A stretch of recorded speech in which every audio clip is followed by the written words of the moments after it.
Bonjour et bienvenue chez Agora, ici Télévision. Mesdames et messieurs, j'ai le plaisir d'accueillir du Maroc, de la ville de Fès, Monsieur Chakib Tazi Massanou, qui est actuellement professeur de lettres à l'université Mohamed Ben Abdallah à Fès, et directeur du laboratoire Crédif Culture Représentation, Esthétique, Didactique et Ingénierie de formation de la faculté des lettres sciences humaines dans le Malaise à Fès.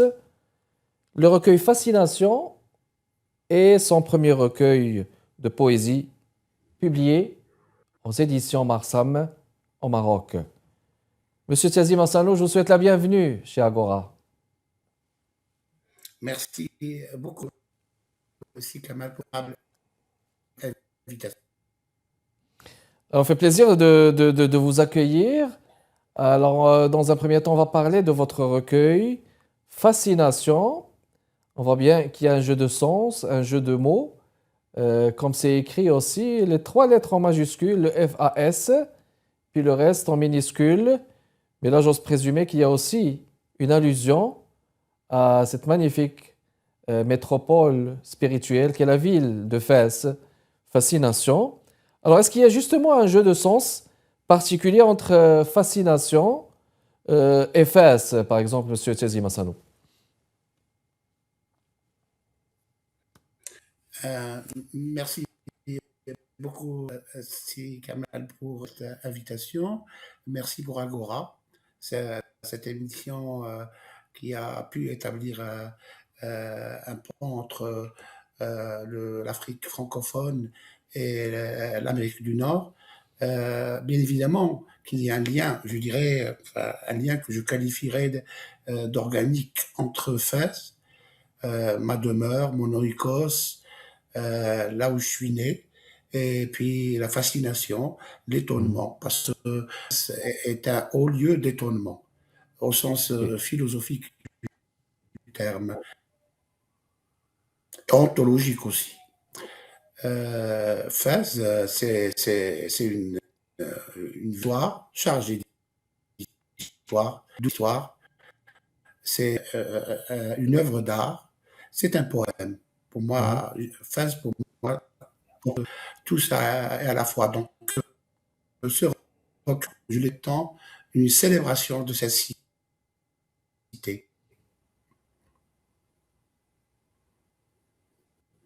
Très bien.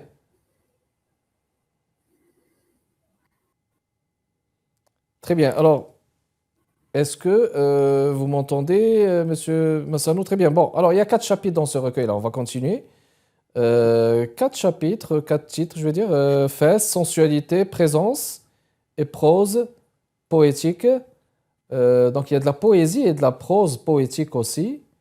Est-ce qu'il y a un fil conducteur Mhm. entre ces chapitres ou bien est-ce que on parle de la même thématique, mais de la même thématique qui est la ville de Fès, cette fascination pour cette ville, que vous édulcorez de manière poétique, hein, n'est-ce pas? Euh, euh, Mhm. est-ce qu'il y a un fil conducteur entre ces quatre chapitres? Enfin, un fil conducteur, certainement. Enfin, parce que ben, je ne vous cache rien, moi, cette expérience d'écriture, je l'ai vécue pendant enfin, la pandémie de la Covid. C'était une phase, enfin, une tranche de notre histoire à tous. Bon, il faut dire que la retraite qu'a permis cette pandémie, l'isolement, ça nous a permis à tous de revenir à nous-mêmes. Mhm. Et ce retour à soi, je l'ai vécu comme étant le retour à Fès. Pour moi, Fès est un corps vivant. C'est comme ça que j'ai toujours considéré cette cité. Fès est une âme. Fès, c'est aussi un esprit. Et tout à Fès me ramène, nous ramène à la poésie. Euh, D'ailleurs, tout, pour moi, tout nous ramène à la poésie. Le meilleur comme le pire en nous. Euh, Peut-être même le pire. Euh, beaucoup plus que le meilleur. Le démoniaque et l'angélique en nous nous ramènent à la poésie, par de la bien et mal au sens nietzschéen du terme. Fès, pour moi, est une ville qui représente à la fois le sens et l'expression, la forme et le contenu. Il y a un fil conducteur entre ces 4 chapitres de ce recueil, dans la mesure où moi j'ai vécu l'écriture de ce recueil comme étant un élan, un flux. Et ces 4 éléments sont Mhm. venus comme ça. Je peux tout à l'heure, peut-être en échangeant davantage avec vous, expliquer pourquoi j'ai mis en exergue la question de la sensualité, parce que pour moi, Fès n'est pas du tout, comme parfois on la représente, une ville du passé ou de la mémoire. Elle est une ville du passé et de la mémoire, mais c'est aussi une ville du corps vivant, une ville de la dynamique, du dynamisme, une ville du mouvement. Donc il y a beaucoup de sens et beaucoup de sensualité dans cette ville. Donc les poèmes du chapitre sensualité, ce sont des poèmes sur le corps, sur la sensualité, sur l'émotion qu'on éprouve lorsqu'on marche sur les traces de nos aïeuls dans une ville qui reste quand même un musée à ciel ouvert comme Fès. Magnifique. Alors là, mesdames et messieurs, comme vous pouvez le voir, c'est une projection panoramique vers cette ville, cette magnifique ville, Fès. Regardez le minaret, on peut le voir de loin, dans la page couverture de ce recueil de notre invité, Monsieur Chakib Tiazim Hassano, qu'on accueille aujourd'hui pour parler poésie, fascination. C'est son premier recueil poétique. On va faire une pause et on revient dans les prochaines minutes. Restez avec nous.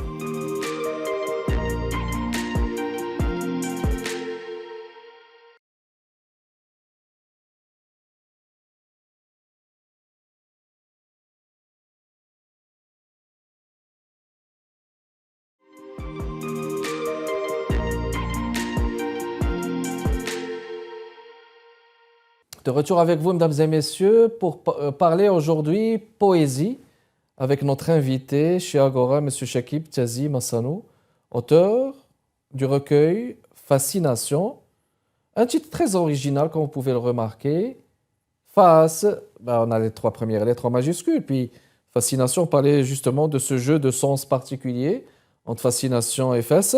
Permettez-moi de citer ce passage, M. Tiazim Hassano, de Madame Soumeya Armassi, qui a fait le préface. Hein. Lorsque la poésie parvient à excéder le poème, celui-ci se fait prière et la parole atteint son plus haut degré de présence à soi. Alors, c'est très expressif, très profond justement. Qu'est-ce que l'écriture poétique vous permet d'exprimer et que la parole ne permet pas pour vous? Elle permet d'exprimer tout ce que la parole ne permet pas, tout ce que le discours analytique ne permet pas. Il y a un mot en arabe que j'arrive difficilement à traduire en français, à interpréter en français. C'est le mot Elfen. Vous savez, à Rabat, il y a une cité qui s'appelle la cité de l'Elfen. Elfen, ce n'est pas le manifa, ce n'est pas le savoir ou la connaissance. C'est à la fois le savoir et la reconnaissance de ceux qui nous ont transmis ce savoir, qui nous ont accompagnés dans le processus d'acquisition de ce savoir. Donc, un aveu de reconnaissance à cette grande dame que je considère comme une très grande critique littéraire marocaine. Malheureusement, jusqu'à maintenant, elle a publié peu de livres, mais pour moi, elle représente vraiment ce qu'il y a de plus excellent en ce qui concerne la réception du texte littéraire, de la littérature en général et de la poésie en particulier. Elle m'a fait l'honneur et le plaisir de préfacer mon recueil, et j'ajouterai ceci, elle m'a accompagné tout au long du processus d'écriture de ce recueil. Donc, vraiment, je voudrais ici, solennellement, devant vous et devant le monde entier, la remercier pour tout ce qu'elle a fait pour moi, parce qu'elle, tout simplement, je me dois de le dire, elle m'a réconcilié avec la poésie et avec la littérature en général. Soumia El-Helmasi, pour moi, représente un lion, c'est-à-dire elle a pu faire sortir, entre guillemets, de meilleur en moi, mais pas au sens, je dirais, éthique, plutôt au sens esthétique. Pas, encore une fois, par de là bien et mal. Elle est un piment de muse, un démon et un ange, une ange ou un ange. Mhm. Donc, comment dirais-je, je lui dois en grande partie la publication sur recueil, mais je ne vais pas quand même oublier de dire, je dois grand personnage, à la grande personne qui est derrière feu, mon père, Hazi Massano, l'un des plus grands maîtres de la musique De andalouse. musique andalouse, faut-il Ce le feu rappeler, oui. que Mhm. j'ai en moi, ce feu que j'ai en moi, depuis du désir de l'écriture. Hajtazi Massano, enfin, pour ceux qui ne le connaissent pas, c'est un grand musicien, Un un pilier de la musique autodidacte. andalouse, oui. Depuis pilier de la musique andalouse, absolument. Grâce à lui, enfin, grâce à lui, j'ai eu, comment dirais-je, presque génétiquement, le goût de la lecture, d'abord. Oui. Parce que mon père était un très grand lecteur, un immense lecteur. J'ai découvert 7 ans, 8 ans, 9 ans, Ummahat Kutukan, dit les livres de philosophie arabo-islamique. J'ai découvert à travers la bibliothèque de mon père, les livres de chevet de mon père, des auteurs comme Ibn Arabi, Mhm. comme Shusturi, comme comme Nifari. Ça, je l'ai intériorisé et j'ai toujours eu peur de l'écriture. Parce que pour moi, l'écriture, c'est quelque chose de très, très, très sérieux. Et on peut aussi considérer le jeu dans cette dimension ludique. C'est un jeu, mais c'est un jeu avec un très grand enjeu, à savoir la beauté et la Mhm. vérité. Alors, à chaque fois que j'écrivais, à chaque fois que je m'essayais à l'écriture, je finissais toujours par être dégoûté par ce que j'écrivais et par déchirer mes textes. Grâce à Soumia El-Helmasi, enfin, que j'ai rencontré malheureusement tardivement, j'ai pu, comment dirais-je, me réconcilier avec l'écriture. Donc, pour moi, ce recueil, en quelque sorte, c'est le résultat de cette triple, enfin, comment dirais-je, de cette rencontre que j'ai eue avec Soumia El-Massi et de cet héritage Mhm. décisif de mon père, feu Haj Kazim Hassano. Excellent. Permettez-moi de citer ce passage, Sitezi Massanou, être en toutes lettres. S'en aller à ta rencontre, ce merveilleux horizon qui nous est promis par la grâce de la lettre, découvrir ensemble dans un élan croisé.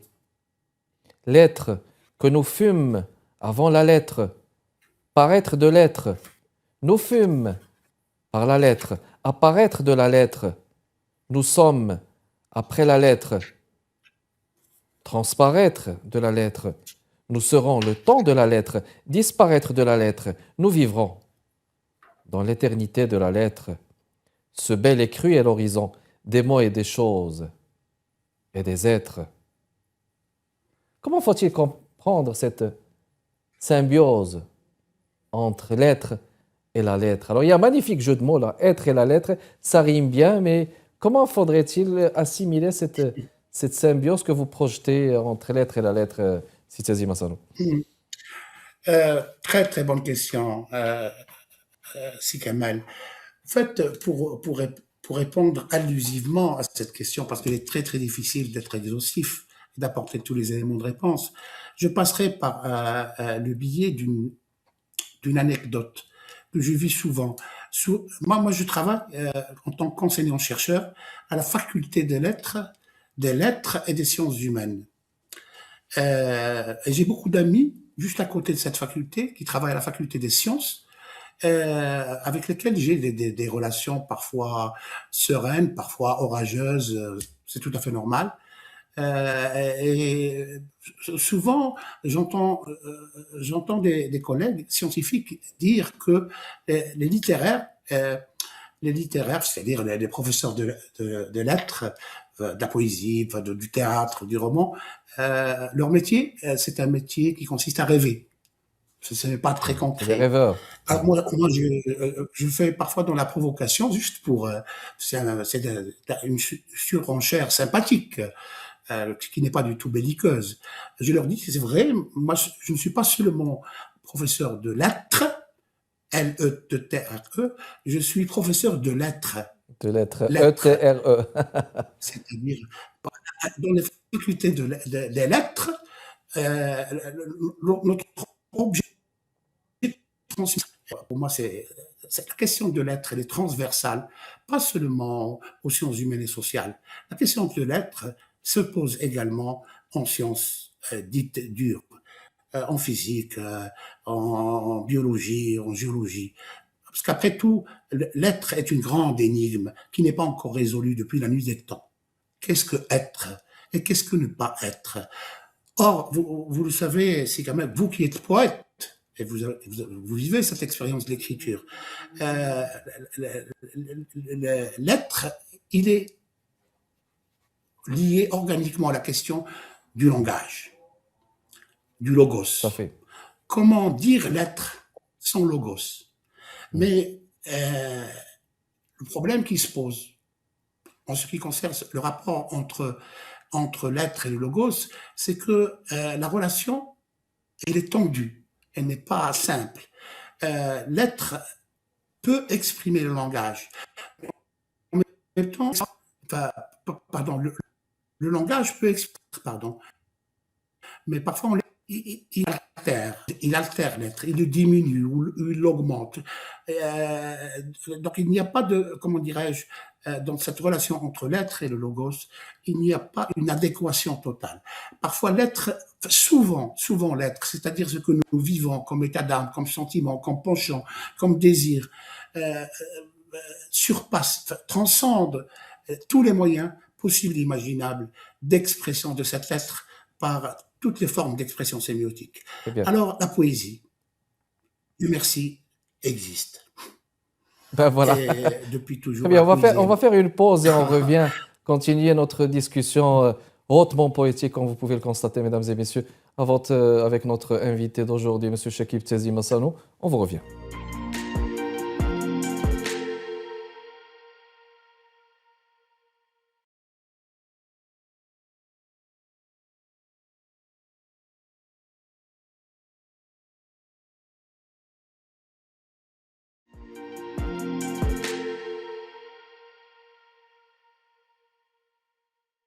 De retour avec vous, mesdames et messieurs, chez Agora ici Télévision, Canada, Montréal, Québec. Fascination. Magnifique titre d'un fascinant ouvrage, d'un fascinant recueil poétique de son auteur, le poète et professeur, M. Chakib Tiazi Massanou, notre invité d'aujourd'hui chez Agora, à ici Télévision. Alors, l'écriture, parlons d'écriture, M. Tiazi Massanou. Est-ce qu'il est pour vous un moyen de comprendre le monde ou de le réinventer? Quelle est votre conception de la chose là? Absolument, absolument, Kamal. Comprendre, le réinventer, le sens par la raison, pas par la taxinomie, c'est-à-dire le travail classificatoire. Non, en mouvement. Le sujet est en mouvement. Parce que la subjectivité matrice du monde, mais en même temps, le monde lui-même, il est en mouvement. Donc, saisir cette rencontre entre deux êtres en mouvement, deux entités en mouvement, enfin, c'est quelque chose qui ressemble à une gageure C'est une épreuve extrêmement difficile. Donc, l'expérience poétique, l'expérience d'écriture poétique, c'est une expérience